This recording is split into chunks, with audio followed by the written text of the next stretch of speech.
So hi guys, mani sila itong mga holes atong ipalit bago sa Ennis toy shop kada itong gi-unbox a while ago. So may balik ang mga figures nga ito napalit guys. So kining patamon sa kuha ni siya guys, Digimon, sa mga wakaabot sa Digimon.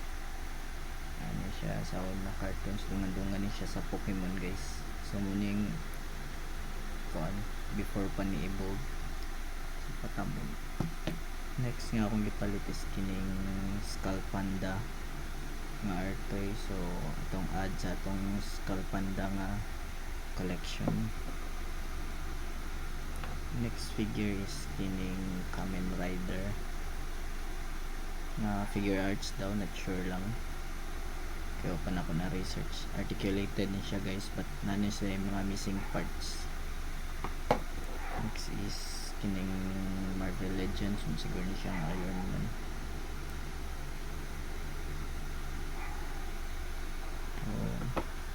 Next is kining Hot Toys nga Bubblehead Loki. Ano siya guys. Next kining mga finger puppets, siguro ni siya nga Crayon Shinchan. So Alligator, Baboy ni Shinchan, and si Puti pero ni Shinchan.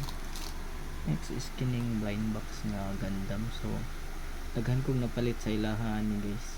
So puno na to sa itong collection. And kining na first turn siya figure. Ako ning gipalit kay murag nakapalit sa Goato before og Hawk. Yeah. First turn siya. Kini guys. Okay, ano siya? Metal siya. I'm not sure sa unsa ni siya. Figure ba ni siya or sa board game. Basta meta diecast siya Star Wars C-3PO. Kini na lang mga paint chip. Si Obi-Wan ba niya or kinsa ni siya. And then Princess Leia, mga diecast na sila guys. And R2D2. So next ay nakita lang sa kuaning dinosaur nga nagmotor guys. Akong gi-feel og palit. So random ni siya nga kuan connection. Then ako yung gikuan na ni guys skin niya akong giatangan dyan si Gizmo. This is from LJN and Warner Brothers. LJN ang toy company. Parang 1984 na siya, Warner Brothers figure. Kung siya, wala siya grabber. So add na to sa itong 90s nostalgia collection. Last but not the least, kining Tomica nga Honda Civic.